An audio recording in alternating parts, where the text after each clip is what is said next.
What's going on, everyone? I'm just a typical, average American here today to react and learn about 6 ways that the USA is behind Britain. So, here in the United States, we definitely like to think that we are the greatest at everything, and we are just on the cutting edge of everything going on ever. And so today, I actually want to take a look at this video by Lost in the Pond and learn about some of the things that Britain does much better than the United States and see if we can learn something from this. So let's take a look. When my feet touched down on American soil for the first time as an American resident, they felt restricted. And I know what you're thinking, ooh, Lawrence, did you just get confused by American shoe sizes? Well, yes, but I don't mean that kind of restriction. I mean restriction as to where my feet could go. What do you mean by that, Lawrence? Well, when I first moved here, I lived in a city called Anderson in Indiana. And there were many areas of Anderson, specifically along Scatterfield Road, that didn't have sidewalks. I'd never seen this before. Growing up in Britain, if like me, you wanted to go to your local shop or pub or masseuse, not that kind of masseuse, I would always have the option to walk. It's not. I see. Wow. That's really interesting because this is such a big thing that most of us Americans never think about.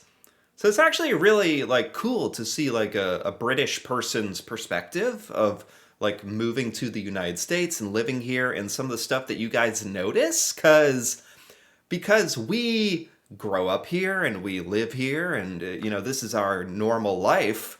We don't even notice really crucial, critical stuff like this, like how we don't have like pavement and sidewalks everywhere because to be honest, I know why, because we don't walk places.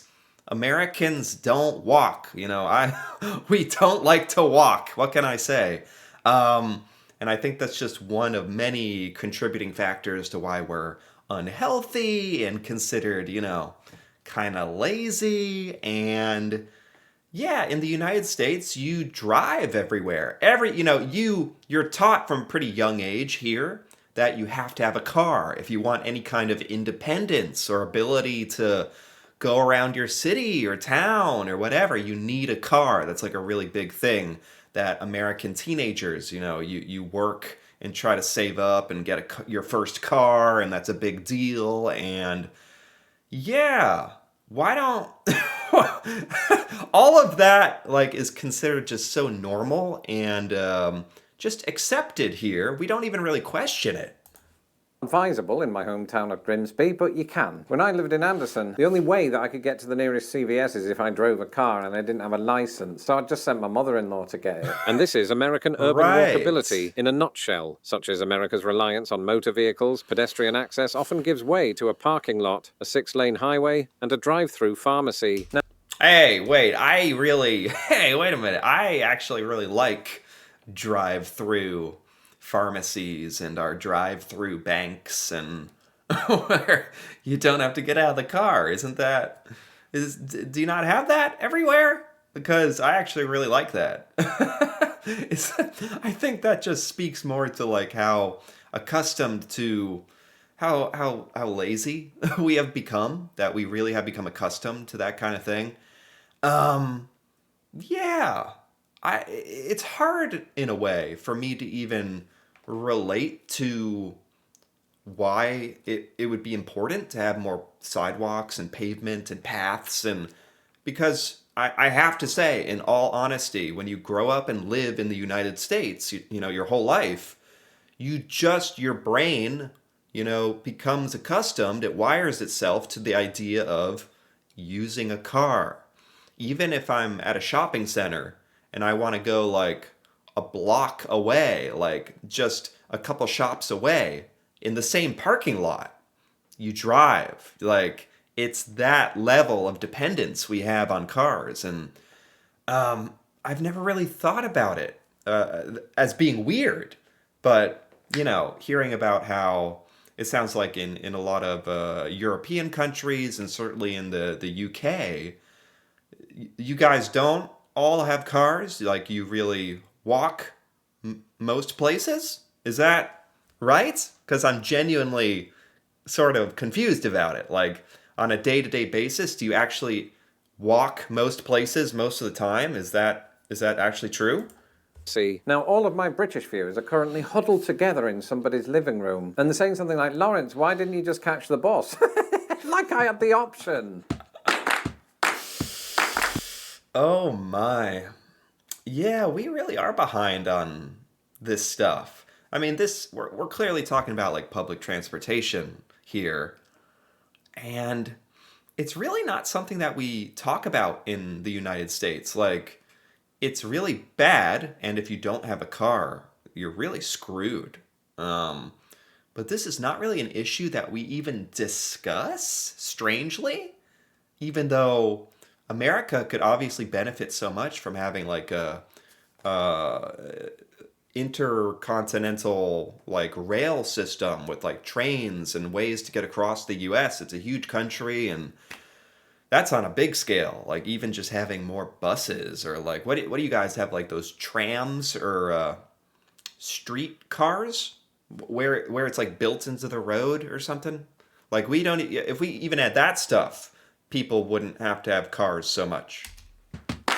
Because public transport in this country is way behind Britain, and what you have to understand about that sentence is that Britain's is way behind everyone else. So it doesn't look that good for you there, America. Oh my, is that a thing?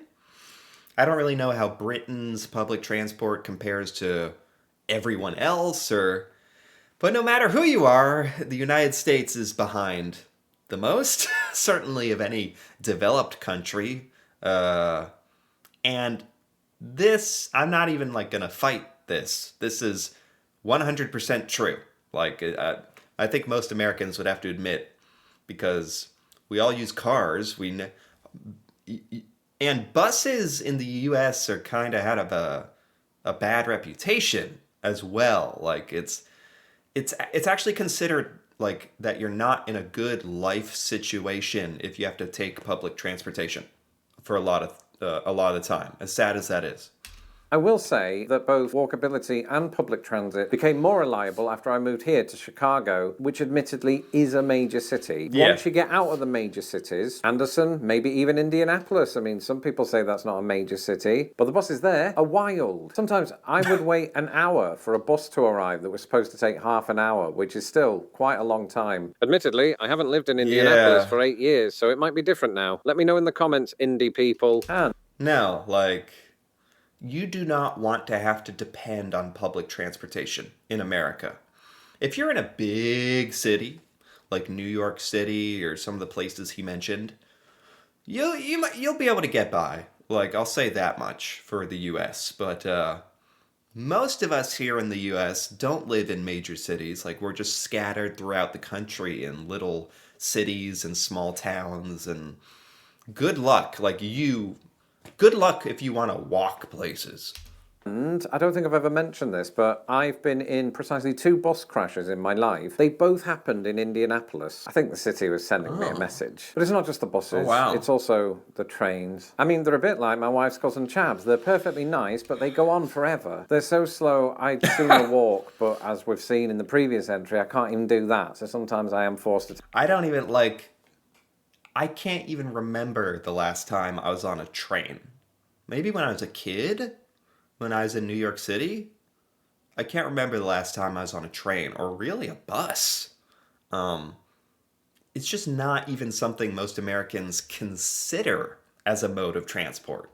take Amtrak. Oh, and don't get me started on their long-distance commuter buses like Greyhound. Greyhounds are supposed to be quick. The only thing that Greyhound buses have got in common with an actual Greyhound is that they sometimes smell of urine. But back before I became an international superstar, I used to travel on some of these buses because it's all I could afford. And there was one time when I got on one of those buses and there was only one seat remaining, but the seat had been taken from me by a backpack belonging to a man who sat in the seat next to it. And so I said, "Excuse me, can I sit?" And he said, "Yes, on the floor." So I sat on the floor because he was... What? I mean, man, that guy was a jerk. But yeah, the etiquette in America around public transport is really bad because it's like, I don't know.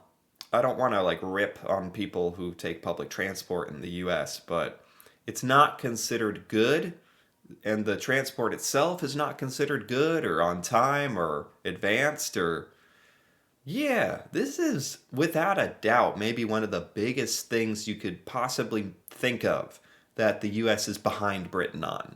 And we really make zero effort to improve this for and there's got to be a lot of Americans who could really benefit from like being able to walk places, more paths and better public transportation and better bus networks and trains and obviously it'd be better for the environment and that kind of thing, but there's so many Americans who could definitely like have such an increased quality of life if we cared about this stuff.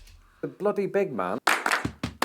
And it's probably just as well that I didn't put up a fight because there's this thing called the US healthcare system. Firstly, I want to talk about their ambulance rides. I'll give you this. Just like a Chicago taxi driver, they do get you from A to B pretty quickly. But here's how they're different from taxi rides. The fare is often in the thousands of dollars. And the only time that I've ever paid that much for a taxi is when I got stuck in Preston. So, Yeah, I should have known that healthcare was going to be brought up in some shape or form. This is another thing that is, I mean, arguably much more important than public transportation, and that is healthcare.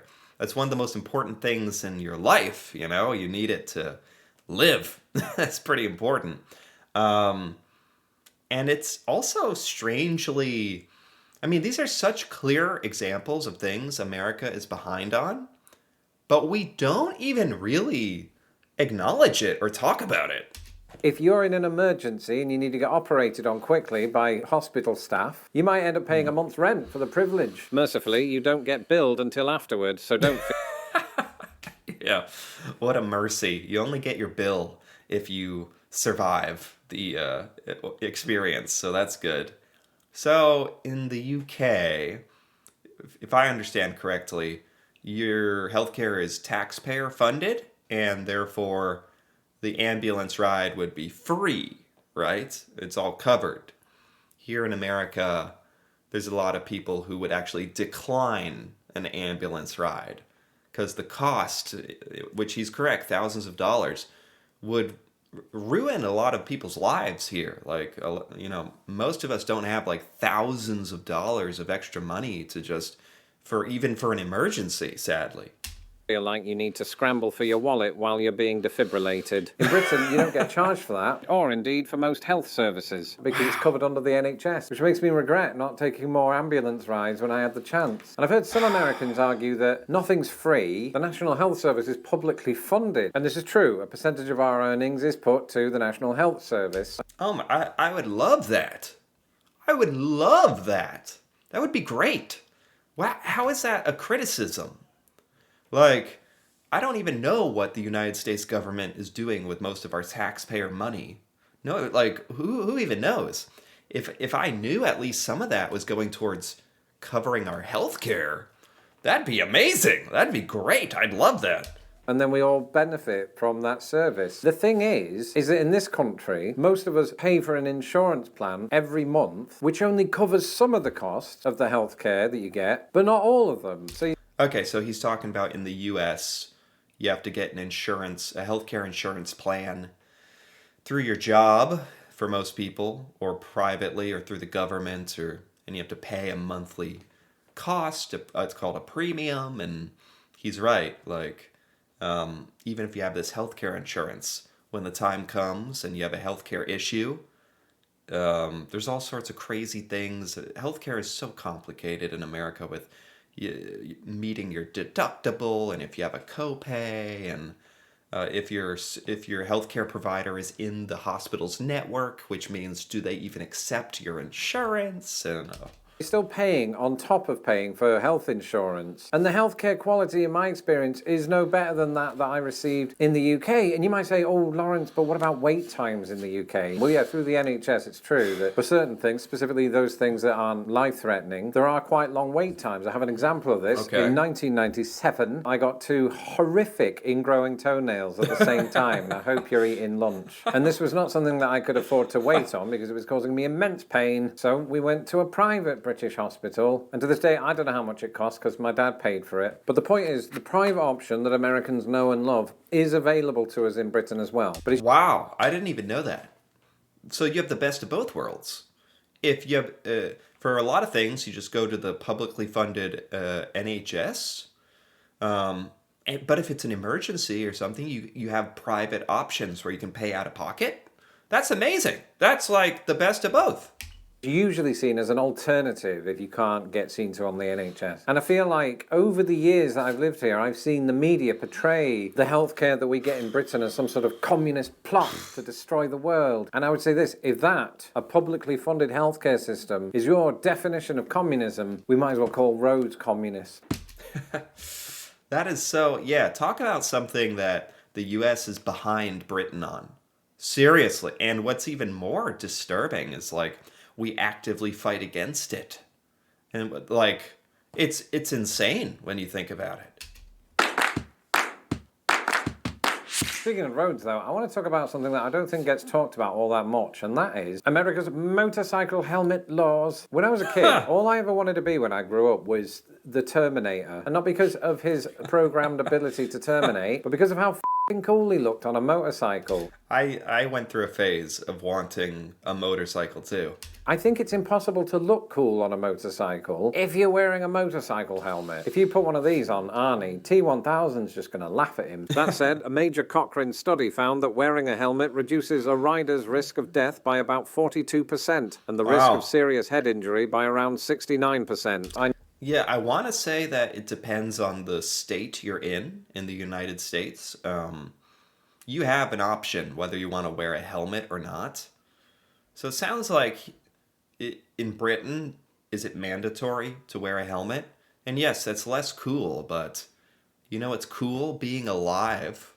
That's cool.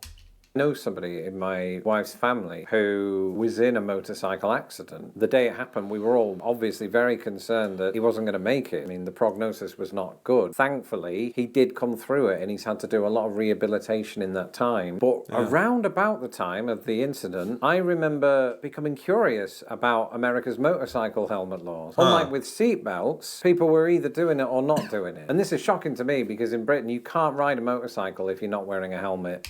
There it is. Okay, so this makes all the sense in the world. It just seems like you can almost relate to this to our gun laws and how open and loose our gun laws are. It's like, for some reason in the US, we're so obsessed with freedom, or what we interpret to be freedom, that it actually comes back and hurts us. Like, oh, every single person should be able to have a gun, even if they're insane. And they shouldn't have to pass any tests. It should be very, very, very easy to have a gun. Okay, that is technically very free to do that. You have a lot of freedoms, but is it a good thing? And with like helmet laws, we have the freedom to not wear safety equipment. Like, is that a good thing? So I looked into America's law around motorcycle helmets and I discovered it wasn't a law, it was a series of laws governed by the states. In the United States, policy is all over the map when it comes to helmet laws. Currently, only 17 states require all riders and passengers to wear helmets, regardless of age or experience. Many other states only have partial laws, requiring helmets for just younger riders, new riders, or those without certain insurance. This is how a lot of stuff works in the United States, where the law is just totally random depending on what state you're in. Insurance coverage. And 3 states, Illinois, Iowa, and New Hampshire, have no helmet requirement whatsoever. In 2023, 26.2% of all fatal road accidents in states with no helmet laws involved a motorcycle. This is compared with 18.8% in states with partial helmet laws and 13.5% in states with universal helmet laws. So, I guess you could say for this point, the US is behind Britain in the sense of like common sense safety laws, which is pretty embarrassing for us. in 2025, I think I'd prefer to be uncool than terminated. Yeah. So, as we've established, I was a child once, but I don't have kids of my own. I have dogs, who are a lot like children, just for their whole life. But I do have friends who have kids on either side of the pond. But one of the major differences is the national mandate around paid parental leave. In Britain, mothers can take up to 52 weeks of maternity leave. Oh my God. Yeah. This is actually insane. Like beyond insane.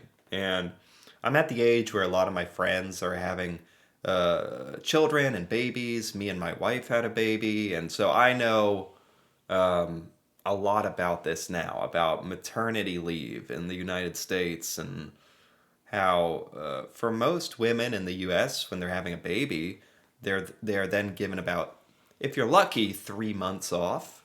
But even then, you might have to take use some of your sick days or vacation days, or that time off might not be paid.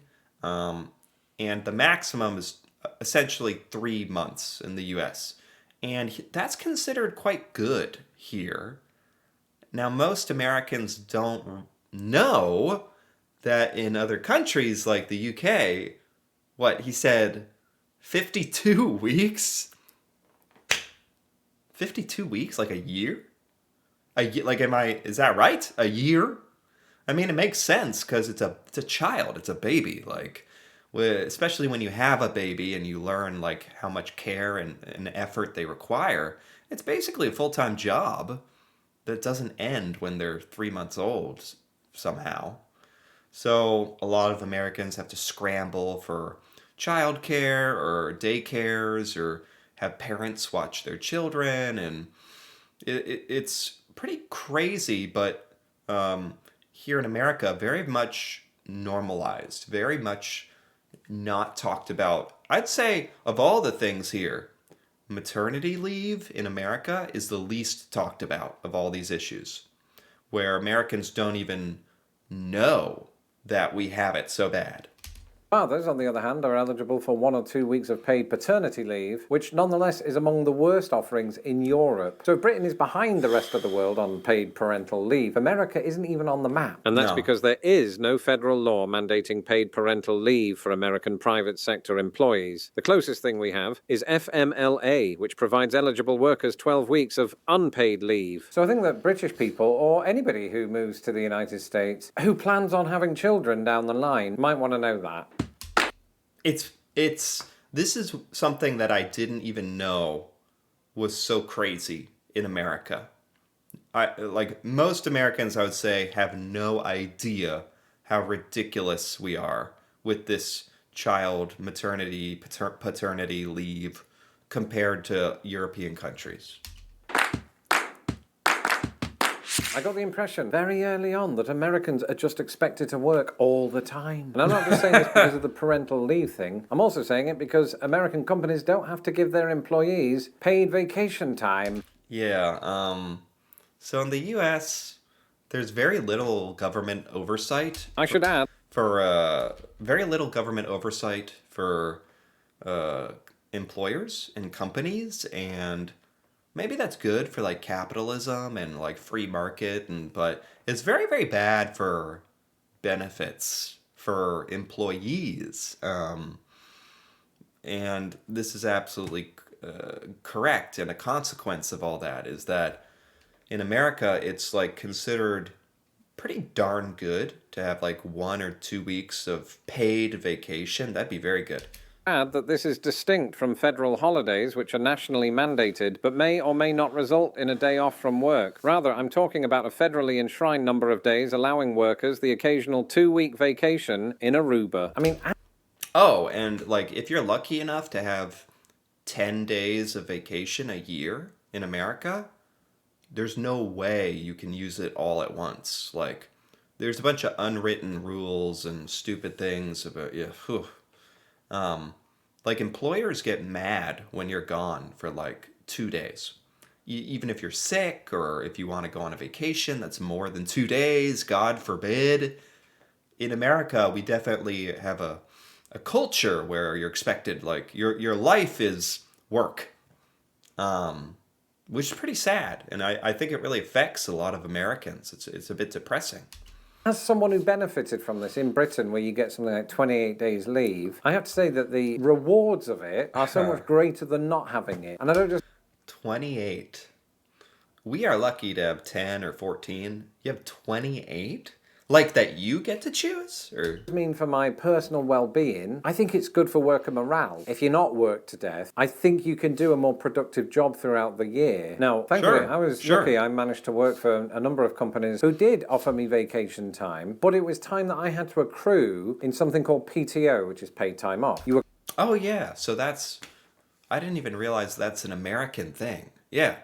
You don't get your days off just at the beginning of the year. You're not just given a set number of days. You have to earn the days off by working. It's like a game.